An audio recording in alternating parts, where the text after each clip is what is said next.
Hello everyone, hope आप सभी अच्छे से होंगे और खुश होंगे। मैंने आप सभी को अपने पिछले वीडियो में दिखाया था कि किस तरीके से मैंने अपने इस ग्रिल वाले पोर्शन पर लगाया था हैंगिंग प्लांट्स और नीचे वाला जो हिस्सा रह गया था वो खाली था।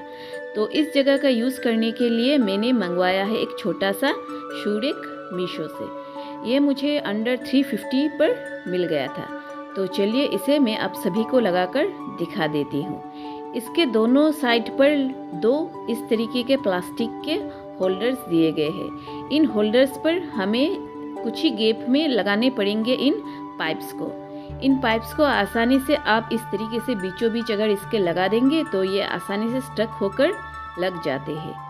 और ये लगाने के बाद मुझे ये काफ़ी यूज़फुल प्रोडक्ट लगा है। ये देखिए, ये मेरा हो गया है इसको लगाकर कंप्लीट। इस तरीके से हम इसके 4 सेल्फ लगा सकते हैं। ये एरिया बिल्कुल ही मेरा एक परफेक्ट स्पेस बन गया है मेरे इस छोटे से शू रैक को रखने के लिए। इस पर मैं अपने सारे ही आउटडोर्स के लिए जितने ही शूज़ सैंडल्स वगैरह यूज़ करती हूँ उन्हें यहाँ पर रख दूँगी। और आज के वीडियो में आप सभी को मैं दिखाऊँगी एक यूज़फुल सा रैक जिसे मैंने खुद अपने घर पर तैयार किया है अपने प्लांट्स को लगाने के लिए। ये देखिए, ये वही रैक है। इस रैक को बनाने के लिए मैंने अपने पुराने बेड के जो इस तरीके के जो होल्डर्स आते हैं जिस पर हम अपने मॉस्किटो नेट्स लगाते हैं, ये वही होल्डर्स है। ये आजकल तो इतने ज़्यादा यूज़ नहीं होते हैं और आजकल के बेड में हमें ये नहीं भी मिलते। ये मेरे पास पहले से ही पड़े हुए थे, तो इसको मैंने बिल्कुल ही उसी टेक्निक से बनाया है जो कि मैंने आप सभी को वीडियो के स्टार्टिंग में शू रैक दिखाया था। बस इस पर मैंने वुड से इसको बनाया है। ये देखिए, साइड पर मैंने छोटे छोटे बीट लगा दिए और बीट के ऊपर इन वुडन स्टिक को लगा दिया।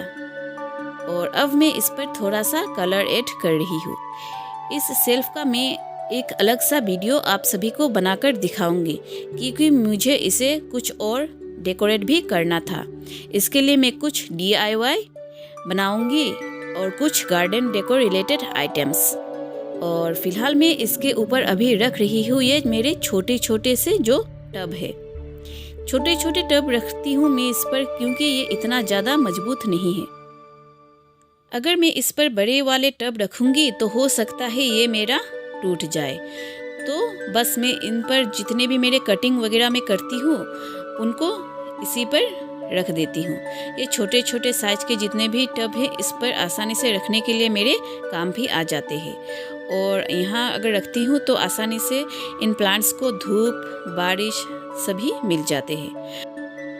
आज मैं आप सभी को दिखाऊंगी अपने आंगन में रखे हुए मेरे पौधे को और साथ ही में जो जो प्लांट्स मुझे लगता है कि इन्हें प्रूनिंग की ज़रूरत है उनकी प्रूनिंग भी कर दूंगी क्योंकि फरवरी और मार्च का महीना चल रहा है तो यही सही टाइम रहता है प्लांट्स को प्रूनिंग और कटिंग की।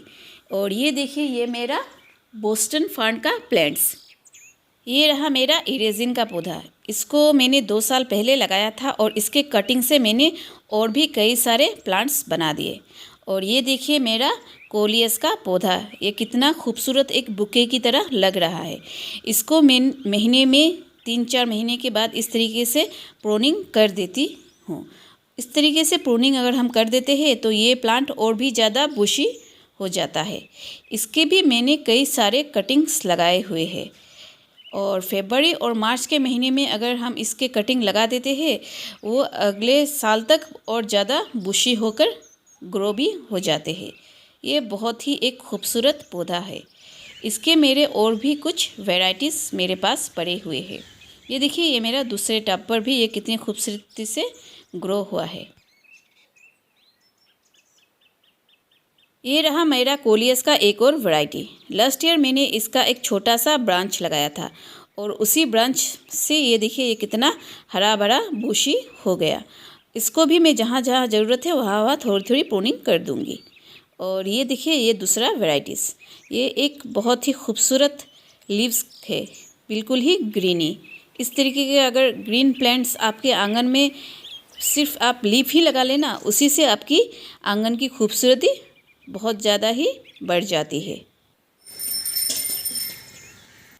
मेरे पास कुछ बड़े बड़े साइज के टब थे, तो इनमें से एक टब पर मैंने लगाया था ये हिबिस्कस का प्लांट।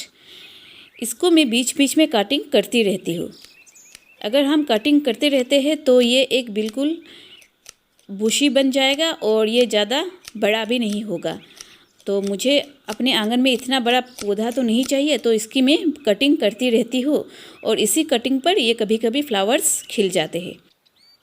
ये रहा मेरा इंडियन शॉट का प्लांट। इसके देखिए ये पत्ते कुछ ख़राब हो चुके हैं और कुछ सूख भी गए हैं, तो मुझे बस इन्हीं को साफ़ करना है।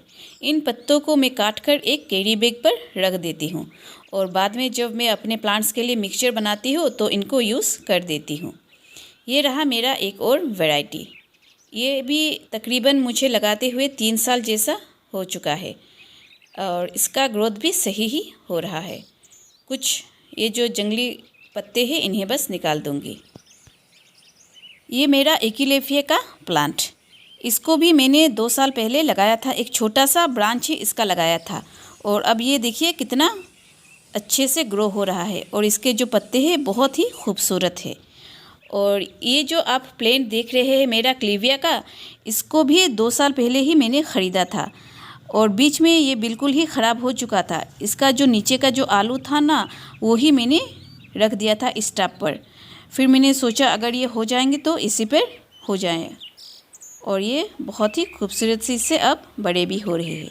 और ये रहा मेरा टर्टल वाइन का पौधा। बिल्कुल ही एक गमले पर ये एक फ्लावर बुके की तरह खिल रहा है।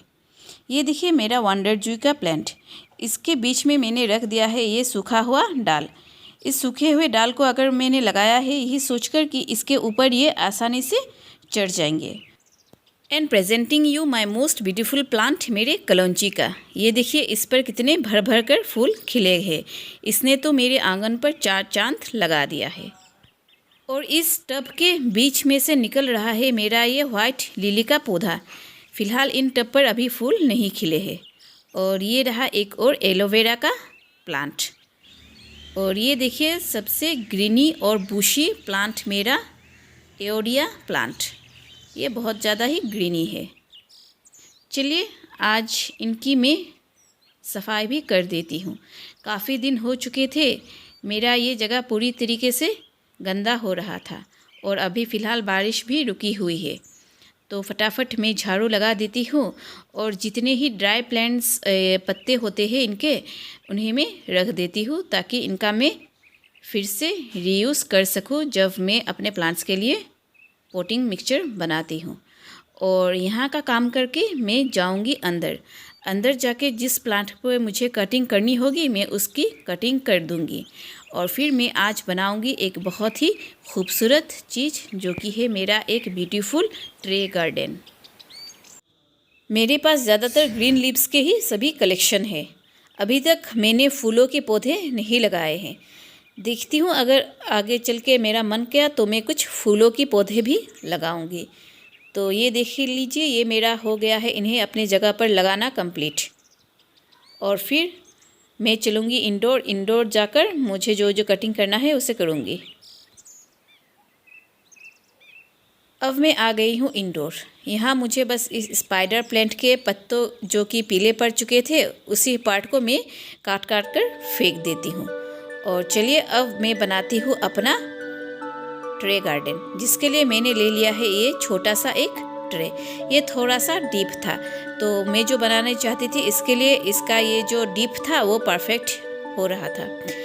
सबसे पहले मैं लूँगी एक छोटी सी ये मटकी। ये शायद आइसक्रीम का मटकी या फिर चाय का मटकी ऐसा कुछ था, तो मैंने इसे धोकर रख दिया था। और अब मैं इस पूरे में कर दूँगी ये पर्पल कलर। इस पर मैं एक्रेलिक पेंट यूज़ कर रही हूँ और बस इसको थोड़ा सा और डेकोरेटिव बनाने के लिए इसके कंट्रास्ट पर मैं यूज़ कर रही हूँ ये येलो कलर। इससे मैं छोटे छोटे फूल बना दूँगी। मैंने लिए हैं कुछ आइसक्रीम के स्टिक। इनको मैंने बीच में तोड़कर आधा कर दिया है और अब इनके ऊपर मैं वाइट पेंट कर देती हूँ। मैंने इनके ऊपर 2 कोटिंग की है और फिर मैंने छोटे छोटे ढक्कन जो हम वाटर बोतल के जो छोटे छोटे ढक्कन होते हैं ना, उनको ले लिया है और इन सभी ढक्कन को मैं पिंक कलर से भर दूंगी। और फिर मैंने एक छोटा सा स्टिक लिया है और स्टिक के हेल्प पे इनके ऊपर मैं छोटे छोटे डॉट बना रही हूँ। और अब देखिए, ये मैंने इस स्टिक के 3 सेट बना दिए हैं और इनके बीचों बीच में एक दूसरा छोटा सा स्टिक इनके ऊपर गम की हेल्प से लगा दूंगी। और चलिए, ये मेरा छोटू सा टब बनकर तैयार है। इसके अंदर मैंने मिट्टी भर दी है और अब इसके अंदर मैं लगाऊंगी कुछ टर्टल वाइन के कटिंग। इनको मैंने बाहर से कटिंग कर कर लाया था, तो इस पर ये सुंदर से ग्रो भी हो जाएंगे। और फिर ये देखिए, ये कितना खूबसूरत मेरा एक छोटू सा टब बनकर तैयार हो चुका है। चलिए, अब बारी है मेरे ट्रे पर पौधे लगाने की। तो सबसे पहले मैंने इसके अंदर मिट्टी भर दिया। इसके एक कोने पर मैंने अपना छोटा सा टब को रख दिया और दूसरे कोने पर मैं लगाऊंगी ये मेरा स्नेक प्लांट। और इस स्नेक प्लांट के चारों तरफ ही मैं रख रही हूँ ये वाइट स्टोन्स। अगर हम इस तरीके के वाइट स्टोन्स गार्डन के डेकोरेशन के लिए यूज़ करते हैं तो ये हमारे गार्डन को और ज़्यादा ही ब्यूटीफुल बना देता है। अब बारी है मेरे DIY मशरूम को लगाने की। तो ये देखिए, मेरा क्यूट सा मशरूम बनकर तैयार हो चुका था। तो मैंने इसे इनके बीच में थोड़े थोड़े गैप में छोटे छोटे लकड़ी रख दिए और इन्हीं लकड़ी के ऊपर मैंने इन कैप को लगा दिया और ये बन गए मेरे मशरूम। और फिर अब मैं लगा रही हूँ मेरे ये छोटे छोटे फैंस, जो कि मैंने आइसक्रीम के स्टिक के हेल्प से बनाया था। इनको मैं इस स्नेक प्लांट के चारों तरफ लगा दूंगी। ये मैंने बनाया है एक छोटा सा विंड मिल। ये मुझे अपने बच्चे के खिलौनों के बॉक्स पर मिल गया था, तो उसी को मैंने विंड मिल बना दिया। और ये देखिए, ये है एक छोटा सा मेरा सेकुलेंट्स का प्लांट। इसका जो साइज है ये परफेक्टली इस ट्रे पर आ रहा था, तो मैंने इसे चूज़ किया है इस पर लगाने के लिए। और इस कॉर्नर पर मैं लगा रही हूँ ये कोलियस का एक कटिंग। फिलहाल तो ये इस पर आसानी से ग्रो हो जाएगा और बाद में जब ये थोड़ा सा बड़ा हो जाएगा मैं इसको अलग से लगा दूंगी। और फिर दूसरे कोने पर मैं लगा रही हूँ ये पर्पल हर्ब का एक छोटा सा कटिंग। ट्रे के साइड वाले पोर्शन पर कुछ हिस्से अभी बाकी थे, तो मैंने इनके साइड पर ये टर्टल वाइन्स के कुछ कटिंग लगा दिए हैं। ये जब बड़े हो जाएंगे तो मेरा ये ट्रे बिल्कुल ही हरा भरा लगेगा। और मैंने एक छोटा सा स्पाइडर प्लांट का इस पर पौधा एक लगा दिया। क्योंकि मैं अपने इस ट्रे को इंडोर रखूँगी तो इस पर जितने भी प्लांट्स मैंने लगाए हैं ये सभी ही इंडोर प्लांट्स हैं जो आसानी से ग्रो हो जाएंगे।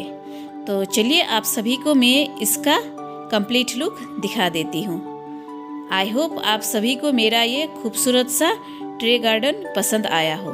अगर आपको मेरे वीडियो अच्छे लगे तो प्लीज़ मेरे चैनल को सब्सक्राइब, लाइक एंड शेयर ज़रूर कीजिएगा। Till then, take care and always be happy.